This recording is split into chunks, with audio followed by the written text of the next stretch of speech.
Hello and welcome to the GK academy channel. আমার নাম সর্বজিৎ এবং জিকে একাডেমি চ্যানেলে আমি তোমাদের সকলকে স্বাগত জানাই। মডার্ন হিস্ট্রিতে স্পেকট্রাম পাবলিকেশনের a brief history of modern India এই বইটার আমি অ্যানালাইসিস করছিলাম, তোমাদেরকে সামারি করে তোমাদের এখান থেকে পড়াচ্ছিলাম।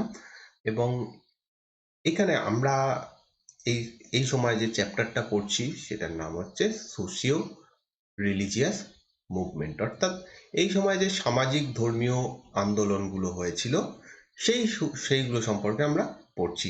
এর আগের দিন অবধি আমি বেশ কটা আন্দোলন তোমাদেরকে বলে এসেছি, সেগুলো সম্পর্কে ডিসকাস করেছি। আজকে যে আন্দোলনটা সম্পর্কে পড়বো সেটা হচ্ছে রামকৃষ্ণ মিশন এবং স্বামী বিবেকানন্দ সম্পর্কে আমরা আজকে দেখব। তো তোমরা যারা এই চ্যানেলে নতুন, প্লিজ চ্যানেলটা সাবস্ক্রাইব করে পাশে দেওয়া বেল আইকনটা অবশ্যই টিপে দিও, যাতে নতুন কোনো ভিডিও আমি আপলোড করলে তার নোটিফিকেশান তোমাদের কাছে প্রথমেই পৌঁছে যায়। আমি এখানে নিচে টেলিগ্রাম চ্যানেল এবং টেলিগ্রাম পেজ দিয়ে দিচ্ছি, যেখানে তোমরা সাবস্ক্রাইব করে রাখো।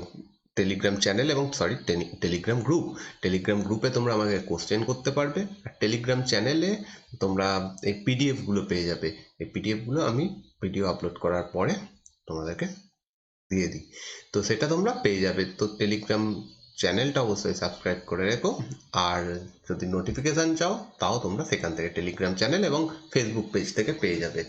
তো তোমরা যেটা তোমাদের সুবিধা হবে সেখানে তোমরা ফলো করতে পারো আমাকে, তাহলে এগুলো তোমরা পেতে পারো।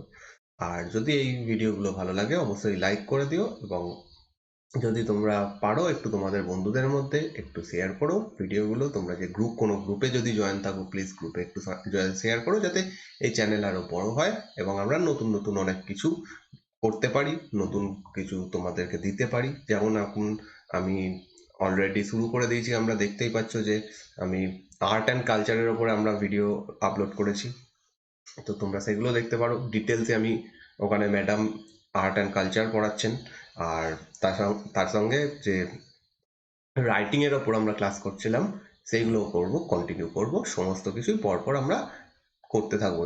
অবশ্যই যত আমরা সাপোর্ট পাবো তত করতেও আগ্রহ বাড়ে, তো প্লিজ তোমরা এগুলো করো। তো চলো, অনেক কথা হলো, আজকের ক্লাস আমরা শুরু করি।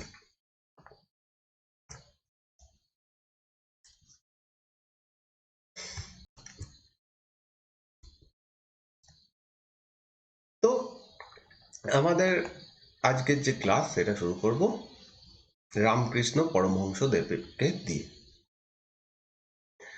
তো ব্রাহ্ম সমাজ আন্দোলন আমরা দেখেছি রাজা রামমোহন রায়ের ব্রাহ্ম সমাজ, এবং তারপরে সেখানে কেশবচন্দ্র সেন বা তারা কি করেছিলেন সেইগুলো আমরা এর আগের ভিডিওগুলোতে দেখে এসেছি। সেখানে দেখেছিলাম যে ব্রাহ্ম সমাজ বা ব্রাহ্ম আন্দোলন যেটা, সেটা সমাজের একটা ক্রিমি লেয়ার, সমাজের একটা বড় মানে ছোট শ্রেণীর ওপরে বিস্তার লাভ করেছিল, যারা এই সময় আধুনিক শিক্ষায় শিক্ষিত ছিলেন, ইংরাজি ভাষায় শিক্ষায় শিক্ষিত ছিলেন, তাদের জন্য, যারা একটু বিদ্যা মানে যারা একটু পড়াশুনো করেছেন তাদের উপর তাদের জন্য এই আন্দোলনটা ছিল।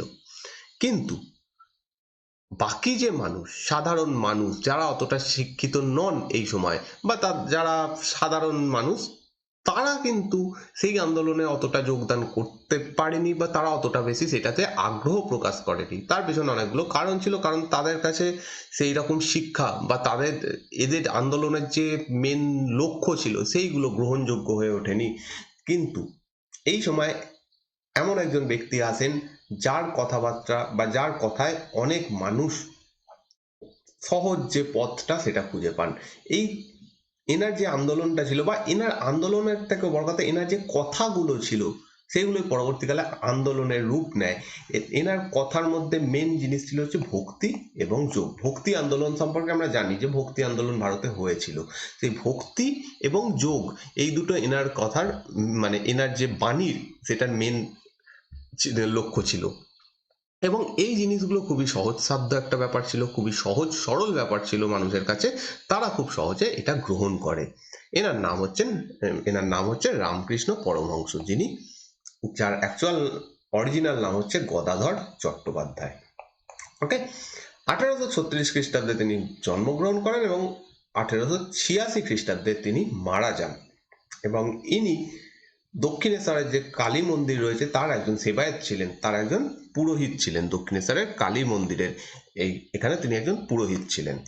এবং এখানে বাংলাতে লেখা রয়েছে, বাংলাটা তোমরা দেখতে পারো, যাদের বাংলাতে নোটস নেওয়ার দরকার আছে আমি এখন এখানে বাংলাতেও অ্যাড করছি যাতে তোমাদের সুবিধা হয়, তো তোমরা বাংলাতেও নোটস নিতে পারো, সেম কথাটা এখানে লেখা রয়েছে। নেক্সট, তো তার যে শিক্ষা ছিল অ্যাকচুয়ালি, তিনি বিভিন্ন মানুষের মধ্যে তার যারা ফলোয়ার ছিল তাদেরকে তিনি সহজ ভাষাতে তার কথা বলতেন, ঠিক আছে। তিনি নিজে কোনোদিন কোনো বই লেখেননি, তিনি খুব একটা বেশি শিক্ষিত ছিলেন না, কিন্তু তার কথাবার্তার মধ্যে সেই সময়ের যে কি করণীয়, কোনটা করা উচিত, কোনটা হলে ভালো হবে, এই জিনিসগুলো খুব বেশি পরিমাণে ছিল। সেই কারণে প্রচুর মানুষ তাকে ফলো করতে শুরু করে। আমি প্রথম দিনেই তোমাদের বলেছিলাম যে কে কিভাবে তার ধর্ম পালন করবে বা কে কি জিনিস পালন করবে, কে কোন শিক্ষাটা নেবে, সেটা তার নিজের বিষয়। কেউ যেমন ব্রাহ্ম সমাজ আন্দোলনের যারা যারা এটাকে মানতেন, তারা সাধারণভাবে মূর্তি পূজার বিরোধী ছিলেন, তারা নিরাকার ব্রাহ্মের পূজারী ছিলেন। এইখানে শ্রীরামকৃষ্ণদেব বলছেন যে তিনি পুরোপুরি মূর্তি পূজার পক্ষে ছিলেন এবং মূর্তি পূজা তিনি করতেন, কালী মায়ের পূজা করতেন। তো তার যে শিক্ষা ছিল শুধুমাত্র যে পুজো বা এই রকমের মধ্যে সীমাবদ্ধ ছিল না, তার এই যে বাণীগুলো ছিল খুব সহজ সরল কথায় তিনি বলতেন এবং সাধারণ মানুষ এটার সঙ্গে অনেক রিলেট করতে পেরেছিল। তার যে আন্দোলনটা ছিল, যে মুভমেন্টটা ছিল, সেটা দুটো লক্ষ্য ছিল। ফার্স্ট লক্ষ্য হচ্ছে এমন একদল মানুষকে তৈরি করা যারা স্পিরিচুয়ালিটি এই জিনিসটার উপরে নির্ভর করে তার জীবন কাটাবে। তারা স্পিরিচুয়ালিটি, ভক্তি, যে জিনিসটা ভক্তিবাদ, এইটা তারা তাদের জীবনের লক্ষ্য করে নেবে। এটা গেল প্রথম। সেকেন্ড, এখানে বাংলায় রয়েছে তোমরা দেখতে পারো। আর সেকেন্ড তার যে লক্ষ্যটা ছিল সেটা হচ্ছে সাধারণ মানুষের কাজ করা, চ্যারিটেবল ওয়ার্ক করা। এরম নয় যে তুমি শুধুমাত্র রাত দিন ভগবানের নাম করো, সেবা করো, প্রচুর নিয়ম কানুন পালন করো, এই সমস্ত করো, তাহলেই তোমার জীবন সার্থক হয়ে যাবে, এইরকম কথা তিনি কিন্তু বলেননি। তিনি বলেছেন তুমি ভক্তি তোমার মনে রয়েছে অবশ্যই ভালো, কিন্তু তার সঙ্গে সঙ্গে তোমাকে সাধারণ মানুষের জন্য কাজ করতে হবে, যাদের দরকার তাদের কাছে গিয়ে পৌঁছতে হবে। তো তার যে কাজ এই দুটো নিয়ে ছিল। এবং তিনি বলতেন যে সমস্ত মানুষ, সমস্ত সেটা মহিলা হতে পারে, পুরুষ হতে পারে, যার প্রয়োজন রয়েছে, যার দরকার সেবা পাওয়ার, বা যিনি যে এটা পাচ্ছে না, তাদের সকলকে গিয়ে সেবা করতে হবে। কেউ অসুস্থ, কেউ দুস্থ, এদের সকলকে সেবা করতে হবে, এইটা তার লক্ষ্য ছিল। এরকম একটা বাহিনী তিনি গড়ে তুলতে চেয়েছিলেন, এরকম একদল মানুষকে তিনি গড়ে তুলতে চেয়েছিলেন যারা তার এই কাজগুলো পরবর্তীকালে করবে। এবং এই সেকেন্ড যে লক্ষ্যটা ছিল, যে সাধারণ মানুষের সেবা করা, এই জিনিসটা পরবর্তীকালে স্বামী বিবেকানন্দ আরো ভালোভাবে করেছিলেন। তার যে লক্ষ্য ছিল সেটা পুরোপুরি জীবের সেবার উপরেই ছিল। 1837 খ্রিস্টাব্দে স্বামী বিবেকানন্দ রামকৃষ্ণ মিশন খোলেন এই লক্ষ্যে, যে সাধারণ মানুষকে যাতে সেবা করা যায়, এই লক্ষ্যে তিনি রামকৃষ্ণ মিশন খোলেন, যেটার হেডকোয়ার্টার বর্তমানে বেলুড়ে অবস্থিত। বেলুড় কলকাতার খুব কাছে অবস্থিত বেলুড়, এখানে এই রামকৃষ্ণ মিশনের মূল সদর দপ্তর এটা অবস্থিত। ওকে, নেক্সট।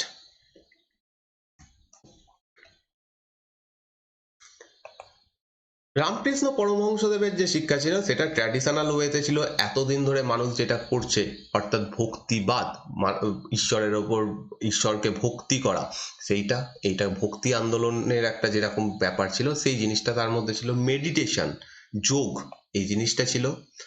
তো এই রকম জিনিসগুলো দিয়ে সহজ সরল মাধ্যমে তিনি এটা করেন। তিনি মনে করতেন যে কৃষ্ণ, হরি, রাম, আল্লাহ, ক্রাইস্ট, জিসাস ক্রাইস্ট, যারই নাম করা হোক না কেন, তারা বিভিন্ন রূপ। এগুলো হচ্ছে ভগবানের বিভিন্ন রূপ। তুমি বিভিন্ন ধর্ম পালন করতে পারো, তোমার ধর্মে তোমার ভগবানের বা তোমার ঈশ্বরের নাম আলাদা হতে পারে, কিন্তু এরা সকলেই এক। অতএব তিনি এর মাধ্যমে বলতে চাইছেন যে আমরা যে বিভিন্ন ধর্মের মধ্যে ভেদাভেদ করি, আমরা যে বিভিন্ন ধর্মে এক ধর্ম অন্য ধর্মকে অ্যাটাক করি, এই জিনিসগুলো কোনোটারই প্রয়োজন নেই। কারণ তারা কেউই বলেনি, মূল যে ধর্মগুলো রয়েছে সেই ধর্মগুলো কেউই বলেনি যে অন্য কাউকে অ্যাটাক করো। তো সবাই এক, সবাইকে সমান চোখে দেখো, সবাইকে সমানভাবে দেখো, এখানে এরকম কথা তিনি বলছেন। তো তিনি বলছেন যে এনারা এই যে রাম, হরি, কৃষ্ণ, আল্লাহ, এরা সকলেই আলাদা আলাদা একই ঈশ্বরের বিভিন্ন নাম, এছাড়া আর কোনো এছাড়া আর কিছু নয়। এবং তিনি বলতেন যে ঈশ্বরকে পাওয়া বা ঈশ্বরের সান্নিধ্য পাওয়ার অনেক লক্ষ্য রয়েছে, অনেক পথ রয়েছে। তিনি বলছেন যে পশ্চিমের যে আধুনিকীকরণ রয়েছে সেইটা আমাদের দেশের যে সনাতন যে ব্যাপারটা রয়েছে, যে আমাদের দেশের প্রাচীন যে চিন্তা ভাবনা, ধ্যান ধারণা, এইগুলোর উপর আঘাত করছে। তো সেইগুলোকে ত্যাগ করে তোমরা ভক্তিবাদের মধ্যে আসো, দিয়ে তোমরা ভক্তির মাধ্যমে মুক্তি পাও। তো স্বামী বিবেকানন্দ, রামকৃষ্ণ দেবের যিনি প্রধান শিষ্য ছিলেন তার নাম স্বামী বিবেকানন্দ, যার অরিজিনাল নাম হচ্ছে নরেন্দ্রনাথ দত্ত। 1862 খ্রিস্টাব্দে তিনি জন্মগ্রহণ করেন এবং 1902 খ্রিস্টাব্দে মারা যান। খুবই অল্প বয়সে তার জীবন শেষ হয়। 1902 খ্রিস্টাব্দে তিনি মারা যান এবং তিনি স্বামী বিবেকানন্দ নামে পরিচিত হন। তার লক্ষ্য ছিল রামকৃষ্ণ দেবের যে বাণীগুলো আছে সেটা সাধারণ মানুষের মধ্যে পৌঁছে দেওয়া।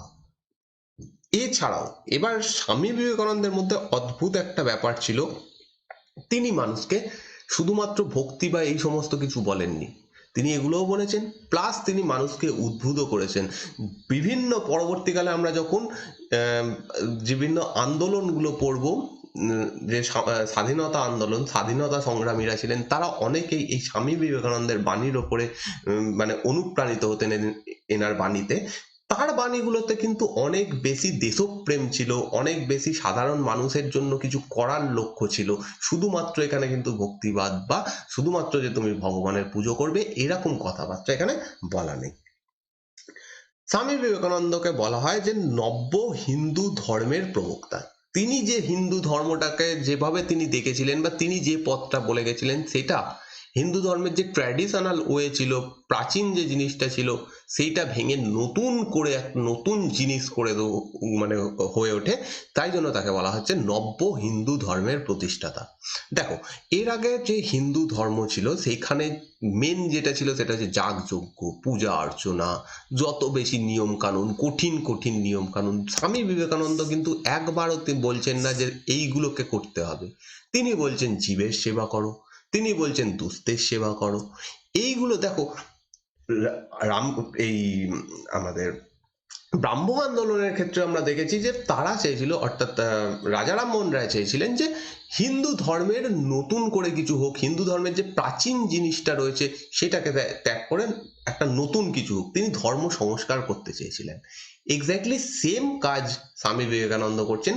দুজনের পথ হয়তো আলাদা হতে পারে, একজন হয়তো নিরাকার ব্রাহ্মের সেবা করছেন আর একজন হয়তো মূর্তি পূজার কথা বলছেন, কিন্তু ব্যাপারটা কিন্তু একই, যে হিন্দু ধর্মের মধ্যে যে গোড়ামিগুলো রয়েছে সেইটাকে ত্যাগ করে হিন্দু ধর্মকে নতুন করে গড়ে তোলা। এই কাজটা দুজনেই সেম ভাবে করেছিলেন। অতএব পথ আলাদা হতে পারে কিন্তু মত এক। নেক্সট, এখানে বাংলাতে লেখা রয়েছে, আগের যে স্লাইডে যেটা ছিল সেটা। স্বামী বিবেকানন্দের পিতা ছিলেন বিশ্বনাথ দত্ত। ইনি একজন অ্যাটর্নি ছিলেন, মানে একজন উকিল ছিলেন কলকাতা হাইকোর্টের। এবং সেই সময় উকিলদের যথেষ্ট, মানে এখনো, সেই সময় বলে নয়, কলকাতা হাইকোর্টের উকিল মানে তিনি যথেষ্ট সম্ভ্রান্ত ঘরের একজন যুবক ছিলেন। এবং সন্ন্যাসী হয়ে যাওয়াটা তার যে ফ্যামিলি তার মধ্যেই ছিল। যেমন দুর্গাচরণ দত্ত। দুর্গাচরণ দত্ত হচ্ছে স্বামী বিবেকানন্দের ঠাকুরদা ছিলেন, যিনি সংস্কৃত এবং পার্সি ভাষায় একজন পণ্ডিত ব্যক্তি ছিলেন। কিন্তু পরবর্তীকালে মাত্র 25 বছর বয়সে এই দুর্গাচরণ দত্ত সন্ন্যাসী হয়ে যান। তিনি বাড়ি ছেড়ে চলে যান, দিয়ে সন্ন্যাসী জীবন পালন করেন। স্বামী বিবেকানন্দও সন্ন্যাসী জীবনই পালন করেছিলেন, তিনিও পরবর্তীকালে সন্ন্যাসী হয়ে গেছিলেন। এবং স্বামী বিবেকানন্দের যিনি মা ছিলেন, মাতা, তার নাম হচ্ছে ভুবনেশ্বরী দেবী। ভুবনেশ্বরী দেবী একজন হাউস ওয়াইফ ছিলেন, ঠিক আছে, তিনি একজন গৃহিণী ছিলেন। নেক্সট,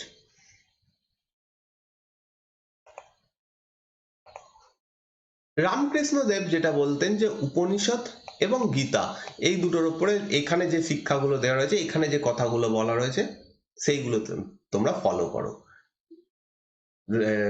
এদিকে বিবেকানন্দ সেম কথা বলছেন, যে তিনি বলছেন যে উপনিষদ এবং গীতাতে যে লেখাগুলো রয়েছে, যেখানে যা বলা রয়েছে সেইগুলোকে পালন করার কথা বলছেন। এবং স্বামী রামকৃষ্ণদেব তার উদাহরণে বারে বারে বুদ্ধ, যীশু খ্রিস্ট, আল্লাহর কথা বলতেন, তাদের সেখানে যে তাদের যে বাণীগুলো রয়েছে সেইগুলো বলতেন। তো এরা অ্যাকচুয়ালি স্বামী বিবেকানন্দ এবং অন্যদিকে রামকৃষ্ণদেব এরা সর্বধর্ম সমন্বয়ের একটা কাজ করতে শুরু করেছিল। তো এইরকম তারা করেছেন। এবং স্বামী বিবেকানন্দের যে লক্ষ্য ছিল সেটা হচ্ছে পরমাত্মা এবং ব্যবহার, এই দুটোর মধ্যে মানে একটা পথ তৈরি করা। পরমাত্মা বলতে ঈশ্বর, ঈশ্বরকে পাওয়ার জন্য একটা পথ দরকার, যে পথ দিয়ে আমরা ঈশ্বরকে পেতে পারবো। তো সেইখানে স্বামী বিবেকানন্দ বলছেন যে তোমার ব্যবহার বলে দেবে যে তুমি সেই পথ ফলো করছো কিনা। ঠিক আছে, নেক্সট। আর এই যে পথটার কথা বললাম, এই পথে তিনি বলছেন যে সেবা করো। কার সেবা করো? জীবের সেবা করো। স্বামী বিবেকানন্দ বলছেন যে তোমার কাছে প্রচুর নলেজ থাকতে পারে, ঠিক আছে, প্রচুর নলেজ থাকতে পারে, প্রচুর জ্ঞানী তুমি হতে পারো, কিন্তু সেই জ্ঞানটাকে যদি তুমি কাজে না লাগাও তাহলে সেটা কোনো নয়, বেকার। সেই জ্ঞানটা পাওয়া বেকার। আমার কাছে প্রচুর জ্ঞান থাকতে পারে, কিন্তু আমি সেই জ্ঞান পেয়েও যদি আমি একটা অজ্ঞানের মতো কাজ করি, বা আমি এমন কিছু কাজ করি যেটা জ্ঞানীর পরিচয় নয়, তাহলে সেই যে জ্ঞানটা আমি অর্জন করেছি সেই জিনিসটা পুরোপুরি বেকার। অতএব তুমি যে জ্ঞানটা লাভ করেছো সেইটাকে তুমি সঠিকভাবে কাজে লাগাও। ওকে, এরপরে তিনি আরো যেগুলোর বিরোধিতা করেছিলেন সেটা হচ্ছে গরিব, বড় লোক, এই সমস্ত বিরোধিতা করেছিলেন। যে তিনি বলেছিলেন এগুলোর কোনো প্রয়োজন নেই, মানুষের মধ্যে গরিব বা বড় লোক সেই বিচারে তাদেরকে আলাদা করা একদমই উচিত নয়। এবং তিনি একটা খুব বিখ্যাত কথা বলেছিলেন, খুবই একটা ভালো কথা, আমাদের সকলের এই কথাটা মনে রাখা দরকার। সেটা আমরা যে কোনো ধর্মের মানুষ হতে পারি, যে কোনো ধর্মের মানুষ বলতে দেখো সমস্ত ধর্মের মানুষই এনাদেরকে ফলো করেন। এরম নয় যে স্বামী বিবেকানন্দকে কেউ হেট করেন, সেটা যে কোনো ধর্ম থেকেই হতে পারে। তোমরা এখানে অনেকেই রয়েছে অনেক ধর্ম থেকে, তোমরা নিশ্চয়ই জানো যে স্বামী বিবেকানন্দকে সকলেই পছন্দ করেন বা তার কথা শোনেন। তার পেছনে কারণ রয়েছে, কারণ তিনি যে কথাগুলো বলে গেছেন সেগুলো কিন্তু কোনো ধর্ম ভিত্তিক বা কোনো কথা নয়। তিনি শুধুমাত্র সেবা করার কথা বলেছেন, সেখানে কোথাও বলা নেই যে শুধু হিন্দুদের সেবা করো, বা তার যে শিক্ষাগুলো সেগুলোতে কোথাও ধর্ম বা সাম্প্রদায়িকতা নেই। তার কথার মধ্যে রয়েছে শুধু সেবার কথা। তিনি বলছেন যে একজন মানুষ যে এখন ক্ষুধার্ত রয়েছে, তার কাছে খাবার নেই, তাকে তুমি ধর্মের পাঠ দিচ্ছ, সেটা পুরো বেকার। কারোর কাছে, কারোর আগে দরকার খাদ্য, তার সঠিক একটা খাদ্য দরকার, মানে তার দৈনন্দিন জীবন ধারণ করতে যে জিনিসগুলো দরকার সেটা মেন। তাকে গিয়ে ধর্মের শিক্ষা দেওয়ার কোনো মানে নেই। তাকে আগে খাবার দাও, তারপরে পরে দেখা যাবে তাকে ধর্মের শিক্ষা দেওয়া দরকার কি দরকার নয়, সেটা পরের ঘটনা। তো তিনি এখানে যেটা বলছেন যে হি believe that it was an insult to god. তিনি বলছেন যে এটা হচ্ছে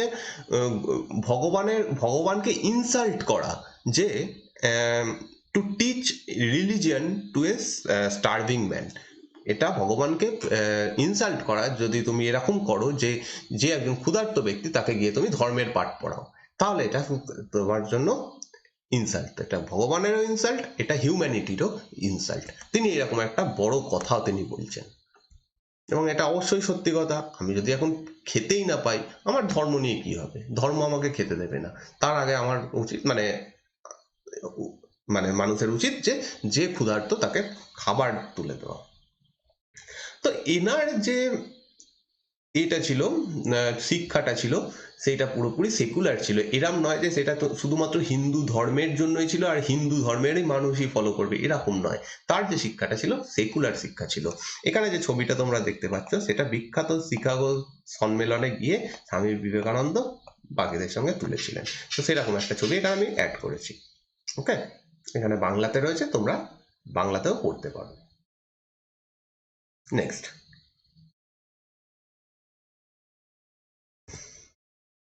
শিকাগো যে বিশ্ব ধর্ম সম্মেলন হয় সেটা হয় 1893 খ্রিস্টাব্দে।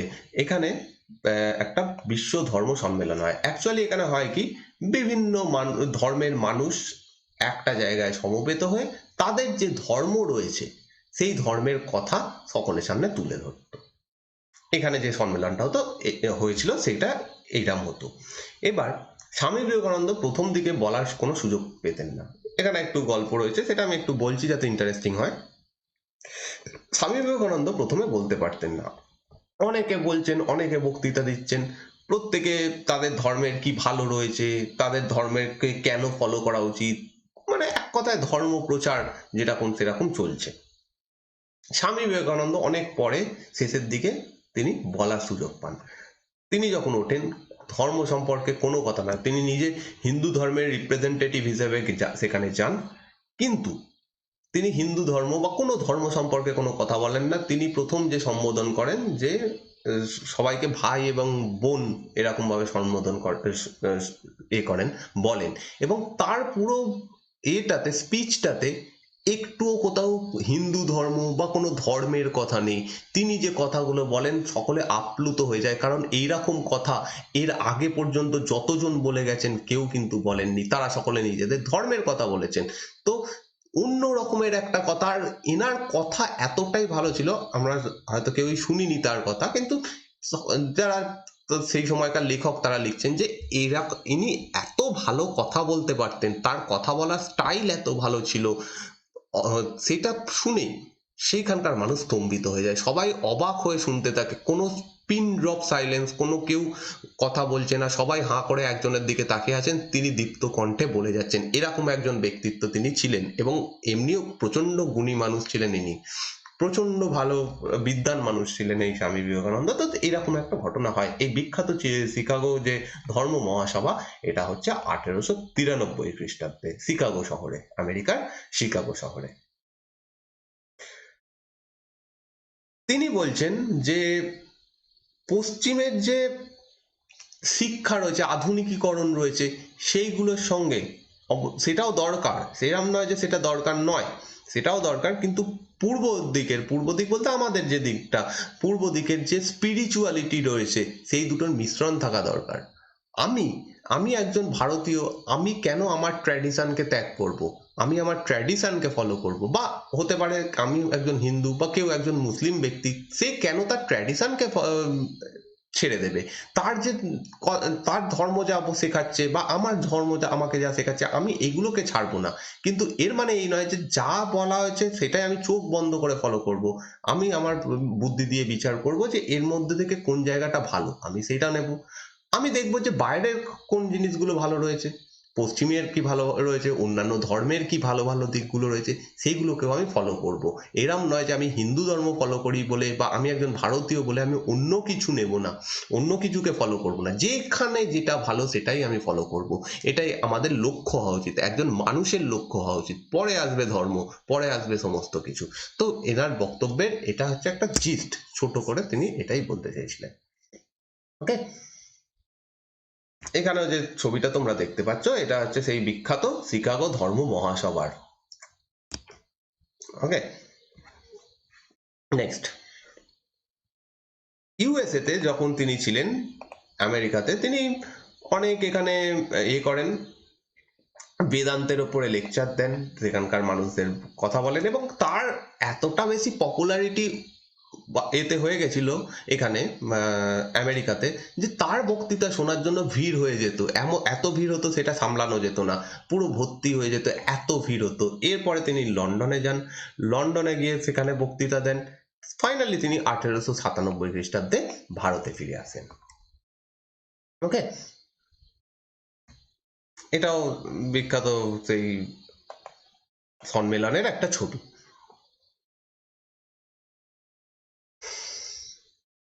তিনি নতুন জেনারেশন, যারা যুবক রয়েছেন তাদের কাছে বলেছেন যে ভারতের যে ঐতিহ্য রয়েছে, ভারতের যে পাস্ট রয়েছে, সেই জিনিসগুলো যেন তারা না ভুলে যায়, সেইগুলো যেন তারা ফলো করে, এবং ইন্ডিয়ান কালচার যা রয়েছে সেইগুলো যেন না ভুলে যায়, সেইগুলোকে যেন তারা ফলো করে।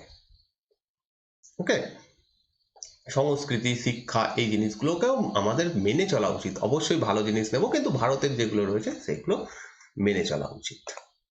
বা সেগুলোকে ফলো করা উচিত। 1897 খ্রিস্টাব্দে তিনি রামকৃষ্ণ মিশন খোলেন এবং রামকৃষ্ণ মিশন শুধুমাত্র একটা রিলিজিয়াস অর্গানাইজেশন নয়। এই রামকৃষ্ণ মিশনে যে কোনো মানুষ যেতে পারে, যে কোনো মানুষ এখানে থাকতে পারে। ইভেন যে রামকৃষ্ণ মিশনের যে স্কুলগুলো রয়েছে সেখানে শুধু যে হিন্দু ধর্ম থেকে মানুষ গিয়ে পড়াশুনো করে সেরকম নয়, যে কোনো ধর্ম থেকে মানুষ সেখানে পড়াশুনো করে।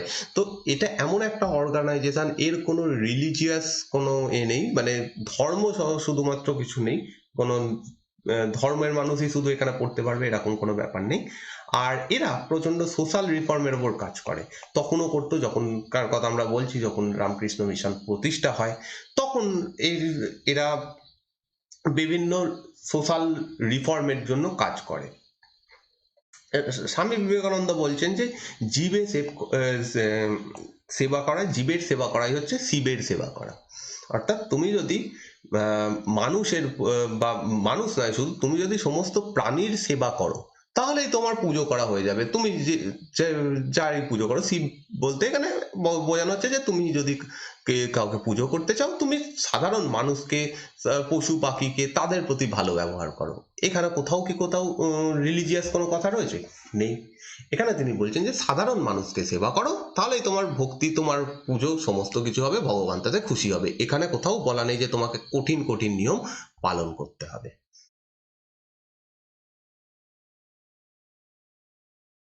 তো রামকৃষ্ণ মিশন সম্পর্কে আমরা সকলেই কিছু না কিছু জানি। এদের প্রচুর স্কুল রয়েছে, হসপিটাল রয়েছে, যে হসপিটাল আমি নিজের এই খুব কাছাকাছি জায়গাতেই থাকি, আমি নরেন্দ্রপুরে থাকি, তো আমি জানি এদের সম্পর্কে, এরা কী রকম কাজ করে। আমি নিজের নরেন্দ্রপুরে পড়াশোনা করেছি। তো এদের পড়াশুনো বা এদের এখানে কেউই, মানে এরম নয় যে কোনো বিশেষ হিন্দু ধর্ম থেকেই সবাই এই স্কুলে যেতে পারবে বা এই হসপিটালে শুধুমাত্র হিন্দু ধর্ম থেকে মানুষ যেতে পারবে। যে কোনো ধর্ম থেকে মানুষ এখানে যান, প্রচুর মুসলিম ধর্মের মানুষ এখানে যান। তো প্রত্যেকেই এখানে যেতে পারে, এখানে কারোর ধর্ম দেখা হয় না। তো স্কুল, হসপিটাল, অনেক ডিসপেন্সারি রয়েছে এদের। তো এরা বিভিন্নভাবে এই সমস্ত কাজগুলো করে। আর তখনকার দিনে যখন এই সময় এই প্রতিষ্ঠা হয় তখনও তারা এই কাজগুলো করতো। এছাড়াও যখন কোনো ন্যাচারাল ক্যালামিটিস আসতো, কোনো প্রাকৃতিক দুর্যোগ আসতো, বা এখনো যদি কোনো প্রাকৃতিক দুর্যোগ আসে, তো সেই ক্ষেত্রেও এরা কাজ করে বিভিন্নভাবে গিয়ে তাদের মানুষকে সেবা করার কাজ করে। মেন এদের কাজের মূল লক্ষ্য হচ্ছে সেবা করা। এবং বর্তমানে এই রামকৃষ্ণ মিশন শুধুমাত্র ভারতের বাউন্ডারিতে নয়, বাইরেও সমানভাবে সমাদৃত। বাইরের থেকে মানুষও এখানে আসেন, বেলুড়ে প্রচুর বিদেশি ঘুরতে আসেন।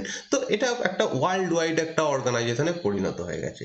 4 জুলাই 1902 খ্রিস্টাব্দে স্বামী বিবেকানন্দ মারা যান এবং তার মৃত্যুর পর থেকে তার যে বাণী বা তার যে আদর্শ, সেটা রামকৃষ্ণ মিশন এখনো বয়ে নিয়ে চলেছে, এখনো ফলো করছে। ওকে, তো স্বামী বিবেকানন্দ বেশ কিছু গ্রন্থ রচনা করেন যেগুলো থেকে পরীক্ষায় প্রশ্ন আসে। তার সমস্ত গ্রন্থের মধ্যে সবথেকে ইম্পর্টেন্ট যেটা, সেটা হচ্ছে রাজযোগ। রাজযোগ গ্রন্থটা তিনি রচনা করেন এবং এইখানে অ্যাকচুয়ালি নিউ ইয়র্কে তিনি যে কথাগুলো বলেছেন, যে বক্তৃতাগুলো দিয়েছেন, সেইগুলোকে লেখা রয়েছে এই রাজযোগ গ্রন্থটাতে। তার আরো একটা বিখ্যাত রচনা হচ্ছে বর্তমান ভারত। বর্তমান ভারত 1899 খ্রিস্টাব্দে রচনা হয় এবং এটা বাংলা ভাষায় লেখা। ওকে, 1899 খ্রিস্টাব্দে এটা প্রকাশিত হয়। তার অন্যান্য যে গ্রন্থগুলো রয়েছে সেগুলো হচ্ছে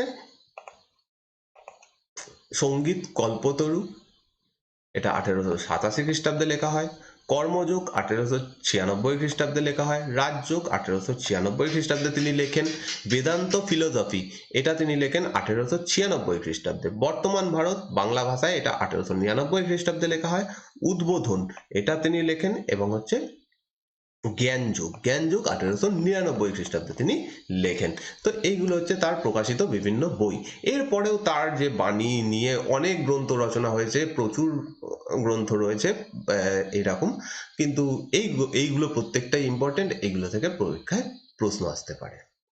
তো আজকের যে টপিক ছিল সেটাই অবধি থাকছে। নেক্সট টপিকে আমরা আরো কিছু এরকম সমাজ সংস্কার আন্দোলন সম্পর্কে জানবো, যেমন আলিগড় মুভমেন্ট রয়েছে, এখনো বাকি রয়েছে, আরো কিছু কিছু বাকি রয়েছে, সেইগুলো আমরা দেখবো পরের দিনের যে ভিডিওটা আমি বানাবো সেখানে।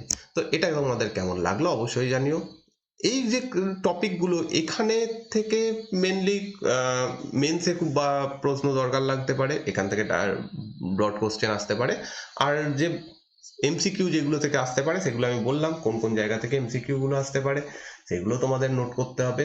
আর যদি তোমরা এটা চাও, পিডিএফটা চাও, তাহলে তোমরা টেলিগ্রাম চ্যানেলে গিয়ে এটা পেয়ে যাবে। তো চলো দেখা হবে পরের দিনের ভিডিওতে। এই ভিডিওটা দেখার জন্য ধন্যবাদ।